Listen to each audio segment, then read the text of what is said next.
2018 Jaguar E-Pace R-Dynamic HSE. It's a long name and it sounds like some sort of race car that's meant to smash top speed records. But actually, it's Jaguar's entry in the subcompact SUV segment. It may not be a race car, but that leaping cat badge promises a certain amount of sophistication and performance. It also comes with a hefty price tag. Does the E-Pace deliver? Let's find out. The E-Pace is very stylish. It stands out in this class. It's got really nice design. I would say that Jaguar has some of the best exterior design going right now. They have some very talented people on their team. One of the challenges for Jaguar, or Jaguar if you prefer it that way, is to bring these SUVs into market and keep what makes a Jaguar special. If you think about Jaguar's history, it's been in handling, it's been in performance, it's been in sports cars.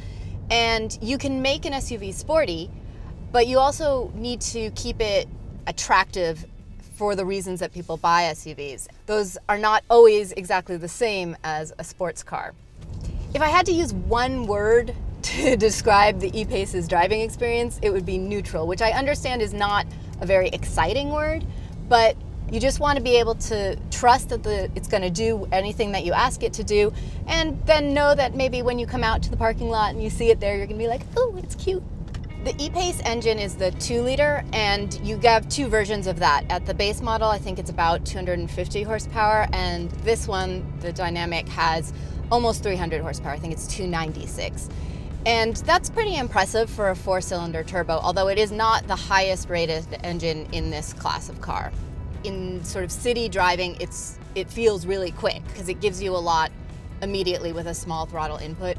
It doesn't have a whole lot after that, which is pretty typical with a small engine. You know, they kind of tune it so that it gives you the most in the place where you need it the most, which is initially and under small inputs.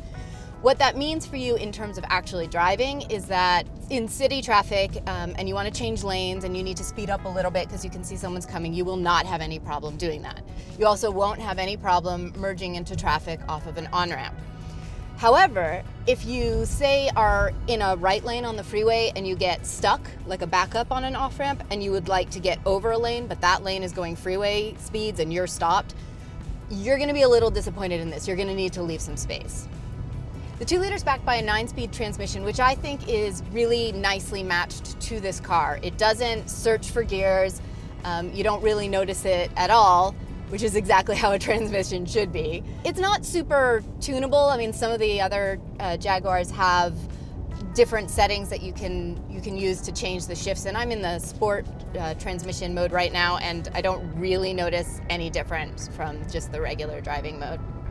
Speaking of driving modes, the E-Pace has a snow ice mode, which drops all the power down, and it has a normal driving mode, which is very comfortable, and it has a dynamic driving mode. As far as I can tell, all that does is change the throttle response, and honestly, it makes it really jumpy. It's not something that you would want to drive around in the city in. I mean, it would actually be difficult to parallel park this car in dynamic mode because you'd just be like, So don't do that. Steering in the E-Pace is extremely neutral. Much like the transmission, I barely notice it at all, and really for a daily driver, that's kind of what you want. One thing I think is really nice on this car is the brakes. They're very linear and very smooth. When the team was at the test track, they put down a note that said that the brakes were a little bit grabby initially. I haven't noticed that at all. I have no problem with the ride. I think it's very smooth. I think it gives you just the right amount of feel from the road, from the bumps. I have no complaints about it. I don't think it's uncomfortable at all. And that's actually pretty impressive because 20-inch wheels generally give you a lot of road feel, both good and bad. Because Jaguar is not just a performance brand, but a luxury brand, you would expect the car to be quiet, to be civilized, and it is all of those things. There's almost no road noise in the car, just a little bit of tire sound. There's no whistles from the windows, there's no rattles. Everything is very smooth, very calm. When you explore the cabin and the exterior, you'll see this reoccurring little theme, and it's super cute. It's like a mama Jaguar and a little cub. It's on the windshield and it's in the puddle lamps. And I think that actually really sums up what Jag is hoping this car does, which is they're hoping that it's an entry-level family vehicle for a very stylish kind of family. And Because of that, they have a lot of safety options on it. I mean, all the stuff that you would expect. But the lane keep assist, if you have it turned all the way on, it will actually sort of pull the wheel away from the center line for you, which is great, I guess, if it's like really consistent, but it's not, and it's not something that I would trust to make the right decisions. And because it comes on a lot, it's actually very annoying. But there's a sort of middle ground where it just sort of flashes a little light at you if you're crossing the lines, and that's actually pretty useful, especially if you are somebody who tends to drive with a lot of distractions, say kids in the car, or if this is a car where you're going to let a younger driver drive it, because it is kind of shocking to realize how often you just make a lane change without using your turn signal. If you use your turn signal, that stuff doesn't even come on. So I think that it is a good training tool and a good safety tool, but just be aware that you can turn it off. And for me, it's a much more pleasurable driving experience to not have the car yanking the steering wheel for me. When I first heard I was going to be reviewing the E-Pace, I was like, oh cool, electric car. But it turns out that in Jaguar language, that's the I-Pace. The I-Pace is the electric car. The E-Pace, just the small, traditional gas engine. So to make up for my carbon footprint, I decided to plant some greenery. Plus, it gives me a chance to show you what 24 cubic feet of cargo space looks like. It's pretty good. You can fit a lot, and that's with the seats up. Okay, for real, this is one of the nicest back seats that I have sat in any of these small SUVs. There's so much room. Like, a tall person could sit here. I have a ton of room. There's a ton of light. All of the design cues that are in the front follow into the back, and it's just really pretty back here. It's nice, you know, it's not all plain. The way that the speakers and the leather and the color goes through is very attractive, so it's a nice spot to be. Plus, I actually think the back seats are more comfortable than the front seats. They're really nicely padded. And you know, you got your standard little cup holders and an armrest and plugs and heated seats. So this is a good place to be. However, I think they achieve that by kind of moving everybody in the front part of the cabin forward. And while that's okay in the driver's position, the passengers are really cramped. I had a couple of different tall, broad passengers, and they looked uncomfortable. They looked kind of bare in a clown car. The interior isn't overwhelming, and it isn't, oh my God, it's incredible, but it's just nice. Everywhere where you can see or touch the car, the materials are pretty pleasant and soft. And in the areas where they didn't use the best materials, where they use kind of hard plastics, that's sort of out of your field of view as the driver anyway, so it really doesn't matter. It's just a clever use of materials, and theoretically that should help keep the cost down for an entry-level car. This particular model has 8 million options, so the cost is not kept down. Let me have a little rant at Jaguar for that. Jag is like that friend who Venmos you for every cup of coffee that you drink when you guys go out together. It's like, oh, this is a totally reasonable price for a luxury SUV, like $38,000. That sounds great. And then it's like, oh, do you want a heads-up display? That's $1,000. Do you like this window? That's $1,200. Ooh, red interior. It really looks awesome. Nah, that's $1,300. It just keeps going. There are a lot of great interior color options for the E-Pace. I think there's like 6 different options, including this absolutely fantastic bright red. However, on the E-Pace, you can't really get that many colors for the exterior paint, which I think is kind of weird. I mean, there's some different grays and black and one red and one blue, but considering that this is a sort of entry to the brand, hopefully directing younger buyers to kind of get into the Jaguar lifestyle, at the very least, they ought to offer British racing green with a caramel interior. Jaguar cannot catch a break on their shifters.